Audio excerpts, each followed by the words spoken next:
उसे वैराग हुआ तो कुछ विद्याओं को पास में रखकर उसने एक मुनिराज से क्षुल्लक दीक्षा ग्रहण की। विद्याधर था। कौन था विद्याधर? क्या कौन होते हैं? जिनके पास में बहुत सारी विद्याएं होती हैं और अपनी विद्याओं से वे बहुत सारे कार्य कर लेते हैं। तो ऐसा वो विद्याधर कुछ विद्याओं को पास में रख लिया, फिर दीक्षा ली, सारी नहीं छोड़ी। दीक्षा लेने के बाद उसके मन में भाव हुआ कि वह तीर्थ यात्रा करे।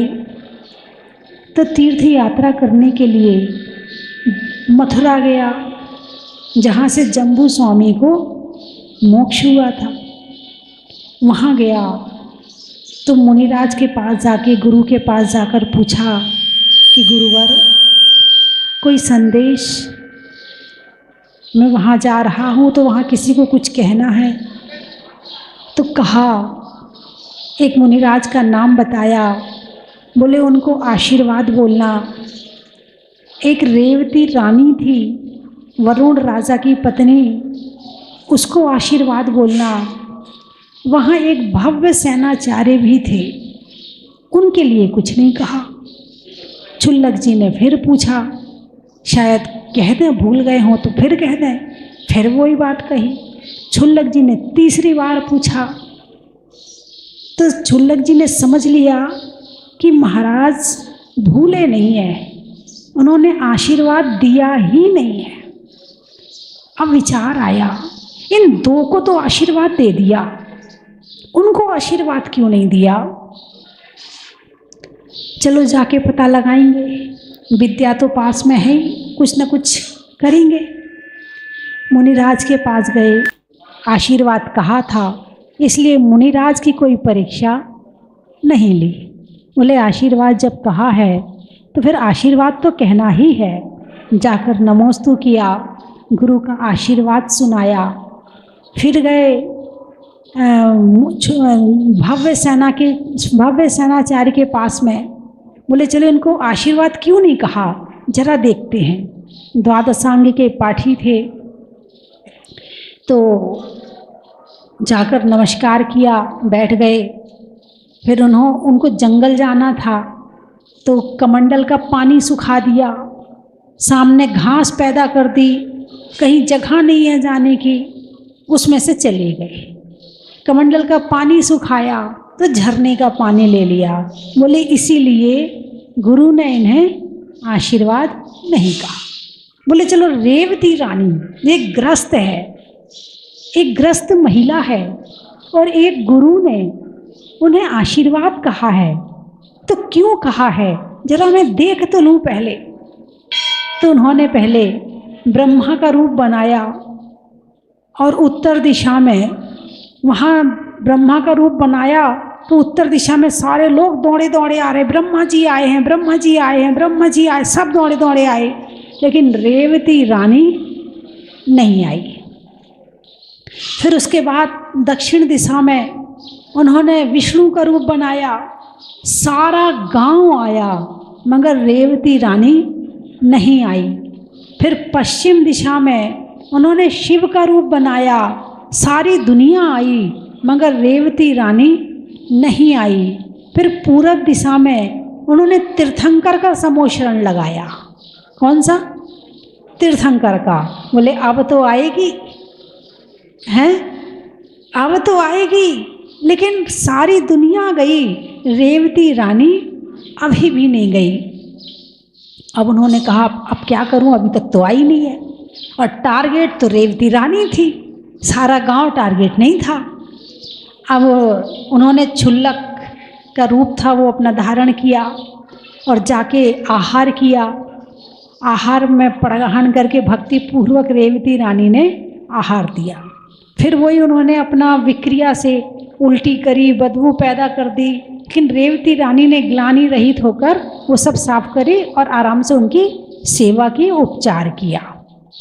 उसके बाद जब आहार करने के बाद बाहर उन्हें क्षुल्लक जी को बैठाया, तब क्षुल्लक जी ने कहा, आपको सुगुप्ताचार्य मुनिराज ने आशीर्वाद कहा है।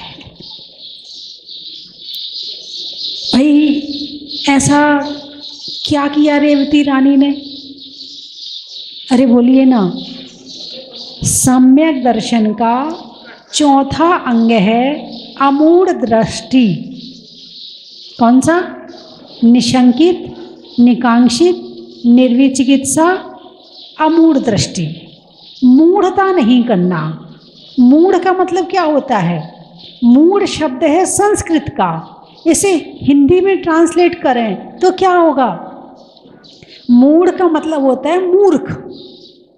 क्या होता है? मूर्ख। तो मूढ़ता नहीं करना। तो भाई हम तो अच्छे ज्ञानवान हैं, हम कौन सी मूढ़ता कर रहे हैं? तत्व कुतत्व पिछाने, छेढ़ाला पढ़ी है ना, हैं? जिन वच में शंका न धार, वृष भव सुख वांछा भाने, मुनि तन मलिन न देख घिनावे, तत्व कुतत्व पिछाने। तत्व कुतत्व पिछाने। जीव क्या है, अजीव क्या है, सांसारिक सुख क्या है, भौतिक सुख क्या है और आत्मिक सुख क्या है, मोक्ष सुख क्या है। जीव को जीव कहना, अजीव को अजीव कहना है, और सच्चे सुख को सच्चा सुख मानना और सांसारिक सुख को सांसारिक सुख मानना, इस बात का ज्ञान होना जरूरी है। अब आप सांसारिक सुख को सांसारिक सुख को सुख मानते हो कि नहीं मानते हो? अरे बोलिए ना। मानते हो। उसको सच्चा मानते हो कि नहीं मानते हो? देख लो, इतनी मेहनत बिना सच्चा माने तो कोई करेगा ही नहीं। जैसे झूठा मान लेंगे तो मेहनत क्यों करेगा? क्या जरूरत है मेहनत करने की? आनंद आता, और आनंद नहीं परमानंद आता है। किसमें? जब आपके पसंद का भोजन मिल जाए, उस दिन कितनी तृप्ति आती। आज तो मजा आ गया, आहा हा हा, आज तो मेरी पसंद का भोजन मिल गया।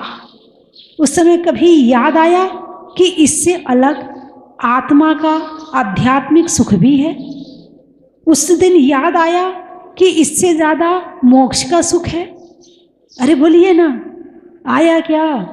अपनी लड़की की शादी निपट गई, खूब अच्छी खर्चा से कर ली, खूब मेहमान आ गए, आने के बाद कैसी सुख शांति मिलती, बस मेरा तो मोक्ष हो गया, मुझे तो सब कुछ मिल गया, मेरी लड़की की शादी सही जगह होगी, सारे मेहमान आ गए, बारात अच्छी तरह से विदा हो गई, सब संतुष्ट होकर गए, भगवान बस अब कुछ नहीं चाहिए, जो मांगा था वो तूने दे दिया, अब इसके सिवा मुझे कुछ नहीं चाहिए भगवान, तू बहुत अच्छा है।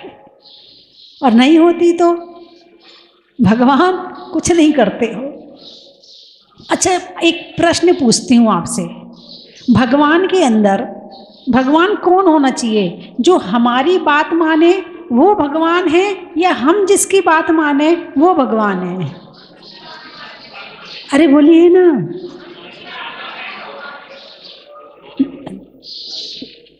हम जिसकी बात माने वो भगवान है। इधर से उत्तर आ रहा, दोनों होना चाहिए, वो हमारी माने हम उसकी माने।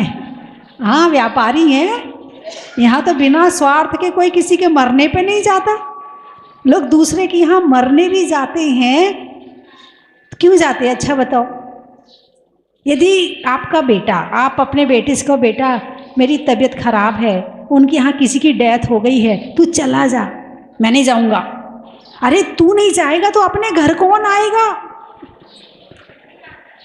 तुम दूसरों के घर मरने पर इसलिए गए हो कि जब मैं मरूं, हाँ या ना?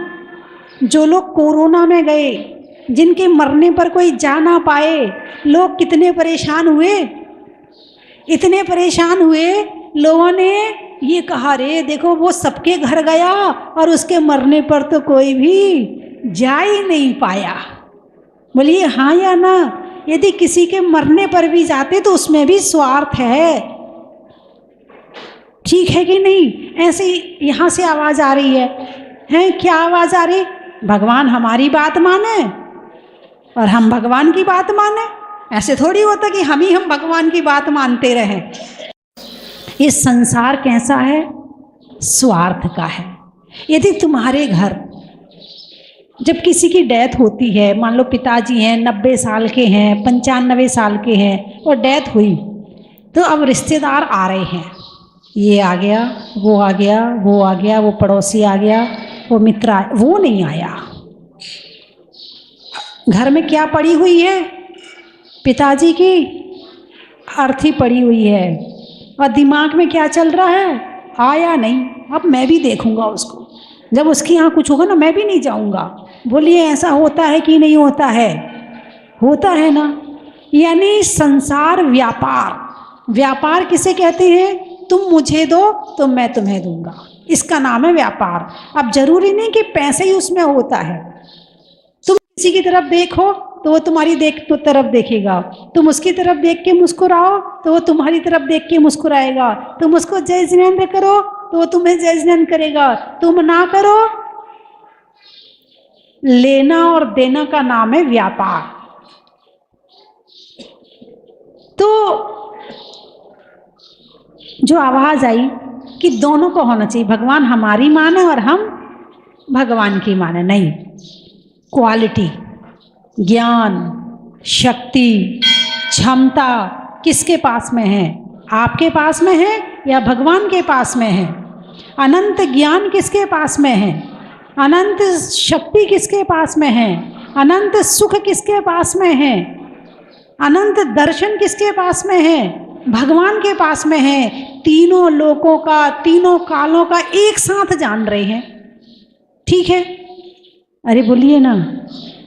तो भगवान सबसे बड़े हो गए, तो भगवान की बात हमें माननी चाहिए या भगवान को हमारी बात माननी चाहिए? है? और तुमने आके कुछ डिमांड करी, अपनी लिस्ट लेके आए और लिस्ट में से पूरा नहीं हो पाया, तो फिर आओगे?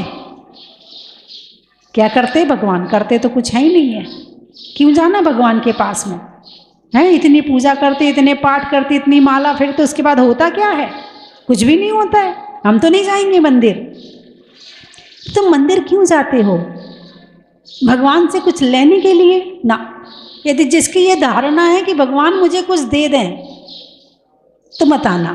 लेकिन ध्यान रखना, जो बिना डिमांड के, निकांक्षित होकर, आकांक्षा रहित होकर भगवान की भक्ति और पूजा पूरी आत्मा और भक्ति के साथ करता है, उसे बिना मांगे सब कुछ मिल जाता। इन्हें देते नहीं देखा, मगर किसी की झोली खाली नहीं देखी।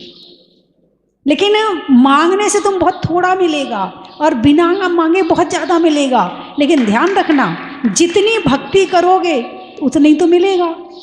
अब ये मत सोचना कि वो भगवान ने दिया है, बिल्कुल मत सोचना। क्या सोचना? कि तुमने भगवान की भक्ति करी है, उससे जो पुण्य इकट्ठा हुआ है उससे मिला है। अब जैसे अभी कल एक परिवार आया था, अभी यहाँ बैठा भी होगा मेरे ख्याल से, कहाँ का परिवार था मैं भूल गई। उस बच्ची का नाम है स्वस्ति। बोले हमारे घर में बहुत साल से संतान नहीं थी, और फिर हम जहाजपुर गए, तो जहाजपुर जाके हमने भगवान से प्रार्थना करी। बैठा है परिवार, आ जावे इस गुड़िया को दिखा तो दो। हैं? तो बोले हमने भगवान से प्रार्थना करी, तो हमारे घर में एक नन्ही सी परी बालिका का जन्म हुआ।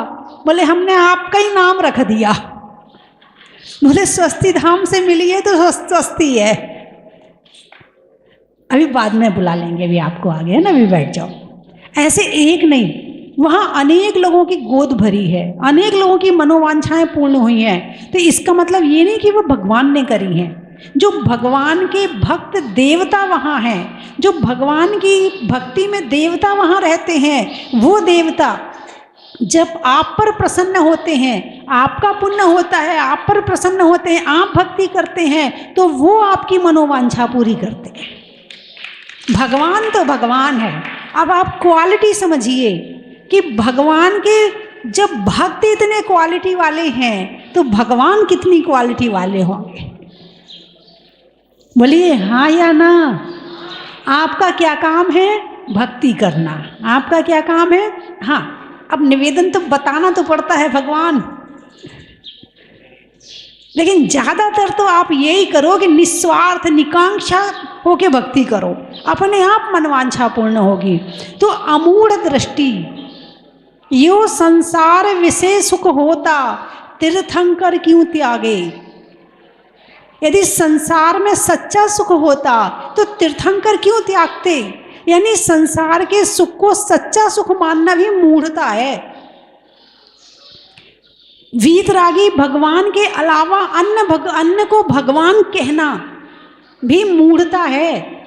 मैं अपमान किसी का नहीं कर रही, पूजा किसकी, आदर किसका, सम्मान किसका, इस बात का ज्ञान होना जरूरी है। प्रेम भाव हो सब जीवों पर, गुणी जनों पर हर्ष प्रभो, करुणा स्रोत बहे दुखियों पर, दुर्जन में मध्यस्थ प्रभु। यहाँ अपमान शब्द किसी का नहीं आया है, मध्यस्थता तो आई है, अपमान नहीं आया। तो जो देवी देवते को भगवान कहने लगे, क्या हमारे तो तुम तो किसी को भी अपना भगवान बना लेते, तुम्हें तो 1 मिनट नहीं लगता भगवान कौन है, जानते ही नहीं भगवान क्या है। तुम्हें डॉक्टर तुम्हें ठीक कर दे, अच्छी सी दवाई दे दे, हमारे तो भगवान ये ही है। अरे बोलिए ना, 1 मिनट में तुम्हारे डॉक्टर भगवान हो जाते हैं, कोई मुसीबत में तुम्हारी सहायता करते, हमारे तो यही भगवान है। बोलिए हाँ या ना। तुम जानते नहीं हो भगवान क्या होते हैं, तुम जानते नहीं हो परमात्मा क्या होते हैं, तुम जानते नहीं हो आत्मा क्या होती है। तुम्हें तो बस जो अच्छा लगे वही तुम्हारा भगवान हो गया। जहाँ तुम्हें जरा सा ठीक लगा वहीं तुमने अपना माथा टेक दिया। जय जिनेंद्र सबको करो, जय जिनेंद्र करने में कोई दिक्कत नहीं है, लेकिन माथा तो वही झुकेगा जो 3 लोक के नाथ हैं, जो अनंत ज्ञानी हैं, जो अनंत शक्ति वाले हैं, जिनकी आत्मा परम शुद्ध हो चुकी है। माथा तो वही झुकेगा। अब कई बार प्रश्न होता है, प्रश्न खड़ा होता है, बोले कई बार कहीं कहीं हमें दान भी देना पड़ता है। देना पड़ता, बाजार में बैठे हैं, अब बच्चे इकट्ठे होके आ गए, हम होली जला रहे हैं, हमें तो दान दो, हम दुर्गा स्थापना कर रहे हैं, हम उसकी स्थापना कर रहे हैं, दान दो। और देना भी पड़ता है, क्योंकि आपको उनके बीच में रहना है, बिना दिए काम भी नहीं चलता है ना। एक जैन समाज ऐसी समाज है जो किसी से दान नहीं लेती है। तो अब आप देना, व्यवहार निभाना, क्या करना, व्यवहार निभाना, देना तो पड़ेगा, मगर मैं अंदर में श्रद्धा ये नहीं बनाना कि मैं धर्म के लिए दे रहा हूँ। लोकाचार, ये क्या है, लोकाचार है। लोक में व्यवहार निभाना पड़ता है। भाई लोक में आप माता पिता के पैर भी छूते हो, है ना, आप टीचर के पैर भी छूते हो, आप गुरुओं के पैर भी छूते हो, और आप भगवान के पैर भी छूते हो। सबके पैर छूने में भावों में अंतर है कि नहीं है। अब माता पिता भगवान तो है नहीं, माता पिता भगवान तो है नहीं, फिर भी पैर छू रहे कि नहीं छू रहे, छू रहे हैं। तो भाई क्यों छू रहे हो, उपकार है, ये हमारे उपकारी हैं, हमें जन्म दिया है, हमें पाल पोस के बड़ा किया है। क्योंकि सबसे कमजोर बच्चा कौन सा होता है, मनुष्य का बच्चा होता है। गाय भैंस कुत्ता सबके बच्चे पल जाते, बिना मकान के, बिना घर के, बिना कपड़ों के, सबके बिना पल जाते हैं, मगर मनुष्य के बच्चे को पूरी सुरक्षा की जरूरत होती है। इसीलिए माता पिता का बहुत उपकार है हमारे ऊपर कि उनने हमारे तेल लगा लगा के हमारे पाँव को मजबूत किया, हमारे शरीर को मजबूत किया। यदि वो लोई ना फेरते ना तो पूरे शरीर में ही बाल निकले होते, राक्षस जैसे लगते। अभी तो केवल मुंह पे ही थोड़े से बाल नजर आ रहे हैं, सिर पे तो रहते ही रहते, उसके बिना तो अच्छा लगेगा नहीं। हाँ, बचपन में लोई लेते हैं, उसमें तेल लगाते हैं ताकि चिपके ना, बाल में निकालने में दिक्कत ना हो, और फिर लोई फेरते हैं तो तुम्हारे शरीर के बाल निकल जाते हैं और शरीर में बड़े बड़े बाल नहीं होते हैं। तो बहुत सेवा करी है माता पिता ने हमारी, इसलिए माता पिता के पैर छूते। गुरुओं के पैर क्यों छूते हो? टीचर के पैर क्यों छूते? क्योंकि उनसे ज्ञान मिला है। गुरुओं के पैर क्यों छूते हैं? क्योंकि वो संयम का पालन करते हैं। तो हमारे अंदर भी कुछ ज्ञान आए, संयम आए, है ना। तो इसका मतलब ये नहीं है कि आप उन्हें पकड़ के बैठ जाओ, ये नहीं है कि आप उनको छोड़ो ही ना, कि आपने उपकार किया तो आप ही सब कुछ हो। नहीं, वहाँ से आगे बढ़ना है, और आगे बढ़ना है, और आगे बढ़ना है। कहाँ तक पहुँचना है? परमात्मा तक पहुँचना है। फिर परमात्मा से अपनी आत्मा तक पहुँचना है, और फिर अपनी आत्मा से मोक्ष तक पहुँचना है। तो मूढ़ता रहित होना, किससे रहित होना? मूढ़ता रहित होना। ये सर किसी एक को दो, ये सर किसी नेक को दो, और ये सड़ा नरियल नहीं है कि चाहे जहां टेक दो। वज्रकर्ण राजा की कथा आती है ना, कि वज्रकर्ण का नियम था कि मैं देव, शास्त्र, गुरु के अलावा किसी को सिर नहीं झुकाऊंगा। उनकी कथा आती है। रावण को पता चला, अच्छा मेरे राज्य में रहता है और मुझे सिर नहीं झुकाता है, लेके आओ उसको, उठा के लाओ उसको। उठा कर जब उसको बुलाया तो उन्होंने क्या किया कि एक मुनि सुव्रतनाथ भगवान की प्रतिमा की अंगूठी बनाई और उसे अपने यहाँ पे अंगूठे वाले में धारण कर ली। अंगूठी को अंगूठे में पहनी। उसके पंच कल्याणक भी हुए उस प्रतिमा के। हाँ, और फिर रावण के पास गया तो ऐसे सिर झुकाया, तो वो मन में विचार क्या था कि मुनि सुव्रतनाथ भगवान को सिर झुका रहा, क्योंकि राज्य में रहना है, प्रजा इतनी सारी है, युद्ध करूँगा तो ये रावण बलशाली है, चक्र है उसके पास में, वो तो मार ही डालेगा। तो इसके पहले प्रजा की रक्षा के लिए, राज्य की रक्षा के लिए उसने उपाय क्या ढूंढा कि अंगूठी में मूर्ति की स्थापना करके और फिर सिर झुकाया। ये नियम था कि देव कौन से देव, कौन से देव? दो तरह के देव होते हैं, एक स्वर्ग के देव होते हैं और एक वीतरागी देव होते हैं। किसको सिर झुकाया? वीतरागी देव को। नियम था, बाली का नियम था। बाली का नाम तो सुना होगा ना, बहुत बलशाली था, इसलिए वो बाली था। लेकिन उससे ज़्यादा बलशाली रावण था।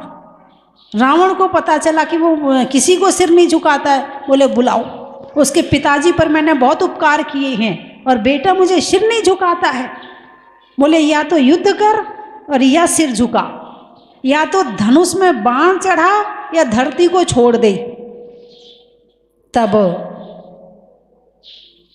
नियम नहीं तोड़ा है, राज्य छोड़ दिया, घर छोड़ दिया, परिवार छोड़ दिया, महल मकान छोड़ दिए, दीक्षा ले ली, मगर सिर नहीं झुकाया। ऐसे दृढ़ प्रतिज्ञ बहुत महात्मा हुए हैं जिन्होंने देव, शास्त्र, गुरु। देव कौन से? अरे बोलिए ना, वीतराग किसे कहते हैं? वित्त रागी। कौन से रागी? कौन से हमारे देव कैसे हैं? वित्त रागी।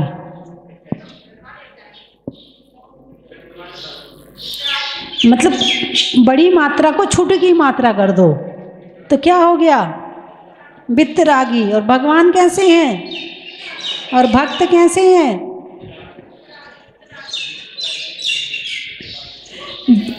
वीत रागी का मतलब है जिनका राग बीत गया है, जिनका राग बीत गया है, जिनका द्वेष बीत गया है, वो बीत रागी। और वित्त रागी का मतलब पैसे का रागी। अब हमारी बहन जी कह रही वो भी तो चाहिए, चाहिए सब कुछ, चाहिए सब कुछ, लेकिन अंदर की एक चीज होती है श्रद्धान। क्या? श्रद्धान, श्रद्धान में वो नहीं होना चाहिए। जैसे कि एक लड़की की सगाई हो जाए, ठीक है, सगाई हो गई, अब वो रह कहाँ रही है? पीहर में। उसका मन कहाँ लगा रहता है? अरे बोलिए ना जोर से, सबकी शादी हो गई, अपने पुराना याद करो। हैं, रहती तो पीहर में है, दिमाग कहाँ है? मेरी सास ऐसी होगी, मेरी नंद ऐसी होगी, हैं, मेरे पति ऐसे होंगे। अब तो मोबाइल पे बात हो जाती, पहले तो बात नहीं होती थी, है ना। तो दिमाग कहाँ लगा रहता था? बारिश यहाँ होती थी और याद वहाँ की आती थी, कहीं कपड़े ना डले हों ऊपर, भीग जाएंगे, कहीं सामान ना पड़ा हो, भीग जाएगा। रहती यहाँ थी और याद वहाँ को करती थी। इसको कहते श्रद्धान। क्या कहते इसको? श्रद्धान। तो जैसा श्रद्धान उस लड़की का है कि रहती पीहर में है और याद ससुराल को करती है, ठीक ऐसे ही हम रहें इस संसार में और याद हम परमात्मा को करें। जैसे उसका राग ससुराल से था, ऐसा राग हमें परमात्मा और अपनी आत्मा से हो कि मेरी आत्मा कैसी है और परमात्मा कैसा है। इसके सिवा सारे काम केवल दिखाने के लिए किए जा रहे हैं, चाहे वो दुकान का काम हो, चाहे पैसे का काम हो, चाहे घर के काम हो, चाहे गृहस्थी के काम हो, वो केवल दिखाने के लिए किए जा रहे हैं। लेकिन अंदर की श्रद्धा तो आत्मा और परमात्मा के प्रति होनी चाहिए। अरे बोलिए ना। उसको कहते हैं अमूढ़ दृष्टि। कौन सी दृष्टि? अमूढ़ दृष्टि। मूढ़ यानी, अरे बोलिए ना, है। एक बार कनेक्शन जोड़ लो, किससे? वीतरागी भगवान से, है ना। जब वीतरागी भगवान से कनेक्शन जोड़ोगे तो वहाँ की कनेक्शन अपने आप कम होने लगेंगे, हैं। अभी कितने कनेक्शन जुड़े हुए हैं? मतलब किन किन से मोह हैं, गिनती लगाओ। घर में माता से, हाँ वो ऐसे कर देना, माता से, पिता से, भाई से, बहन से, बच्चों से, पत्नी से, मित्र से, मकान से, दुकान से, पैसे से, खाने से, हैं, शरीर से, शरीर के एक एक अंग से। और कई अंग खुद के अंग खुद को पसंद होते। मेरी आंखें बहुत सुंदर हैं, मेरी नहीं, लोग अपने आप को कहते हैं, हाँ मेरी आंखें बहुत अच्छी हैं। किसी के गाल पे गड्ढा पड़ता हो, मेरी तो नेचुरल ब्यूटी है।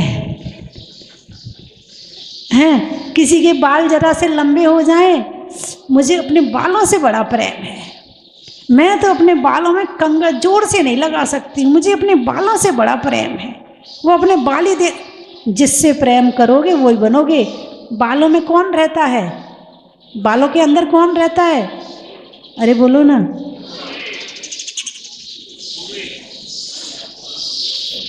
जो चाहोगे वो मिलेगा। बालों से प्रेम है ना? नहीं, मैंने कुछ कहा ही नहीं। कुछ कहा क्या मैंने? मकान से ज़्यादा प्रेम करोगे तो छिपकली बनोगे, उसमें चिपके रहोगे, मेरा मकान। हाँ, नोटों से प्रेम करोगे तो उसमें भी बहुत से बैक्टीरिया, कीड़ा होते हैं, उसमें ही चिपके रहोगे। सोना चांदी से ज़्यादा प्रेम करोगे तो पहले कहते थे ना, ये बन गए हमारे पिताजी। हाँ, बिल्कुल सही बात है, इसको हंसी मजाक में मत लेना। यदि सच्चा प्रेम करो तो परमात्मा से करो, तो तुम ये सारी चीज़ें कुछ नहीं बनोगे, तुम ऐसे बनोगे कि तुम परमात्मा बन जाओगे। तुम्हें जो बनना है ना, उससे प्रेम करना शुरू कर दो। ये लिख लो, ये अपनी डायरी में ऊपर वाली लाइन में कि मुझे क्या बनना है। अपनी डायरी की ऊपर वाली लाइन में लिख लो, जो बनना है उससे प्रेम करना शुरू कर दे। यदि परमात्मा बनना है तो परमात्मा से प्रेम कर लो। कुछ लोग कुत्तों से बहुत प्रेम करते हैं, दिन भर कुत्तों के पीछे लगे रहते हैं। कुछ बिल्ली से प्रेम करते हैं, कुछ चूहों से प्रेम करते हैं। ध्यान रखना, वो ही पर्याय मिलेगी आगे। मैं सावधान कर रही हूँ, ये मजाक नहीं कर रही हूँ मैं। बाल हैं, आज हैं और कल उतर गए हैं। बड़े खूब शैम्पू लगाया, खूब लगाया, उसके बाद भी सारे झड़ गए, फिर भी चांद निकल आया। नहीं, आपकी बात नहीं कर रही हूँ। हाँ या ना? ये सब चीज अस्थायी है, नश्वर है। इस नश्वर चीज की अपेक्षा परमात्मा से प्रेम करो तो परमात्मा बन जाओगे। ठीक है। खेत में धान का, शादी में पान का, और आज होने वाले विधान का। और अभी एक बड़ी अच्छी गुफा देख कर आई मैं, मंदिर के पीछे है। और वहाँ जब इस, मेरे ख्याल से सोनागिर में नीचे धर्मशालाएं नहीं होंगी, आज से 1000-2000 साल पहले जब धर्मशालाएं नहीं होंगी तो जो पीछे गुफा है ना, हमारे मुनिराज वहाँ रहते होंगे। बड़ा अच्छा लगा। वहाँ चरण भी स्थापित होने हैं, अभी बना हुआ स्थान तो बना है, वहाँ चरण स्थापित होने हैं। और भी गुफाएं हैं, जो महावीर भगवान का 50 नंबर के बाजू में मंदिर है, वहाँ गुफाएं हैं। जो उसके पहले शायद 49 के मंदिर के बाजू में, वहाँ भी बैठने का स्थान है। तो अब उन स्थानों पर उसको आपके बैठने के हिसाब का बनाया जाएगा कि आप वहाँ बैठकर ध्यान करें। जब सोनागिर आएँ तो आराम से तसल्ली से आएँ और वहाँ घंटा भर बैठ के ध्यान करें कि कैसे ध्यान करके हमारे मुनिराजों ने मोक्ष की प्राप्ति करी थी। हजारों लाखों वर्ष पुराना यह सिद्ध क्षेत्र सोनागिर, यहाँ पर कण कण में उनके ऊर्जा, उनके अणु, उनके परमाणु आज भी विद्यमान है। और यहाँ बैठकर ध्यान लगाएं तो निश्चित ही वो ऊर्जा हम ग्रहण कर सकते हैं, है ना। खेत में धान का, शादी में पान का, और शुभकामना परिवार के द्वारा होने वाले आज का विधान का, गाने में सुर का, नृत्य में नूपुर का, और आने वालों में धौलपुर का। और कहाँ से आए हैं? केकड़ी वाले बैठे। अच्छा, ये तो पड़ोसी हैं भाई, जहाजपुर के। भोजन में बड़ी का, बूढ़ों में छड़ी का, और आने वालों में केकड़ी का। आगरा। अच्छा, रहने के लिए धरा का, बात करने में जरा का, और आने वालों में आगरा का। गाने में सुर का, नृत्य में नूपुर का, आने वालों में सहारनपुर का। हो गए सारे?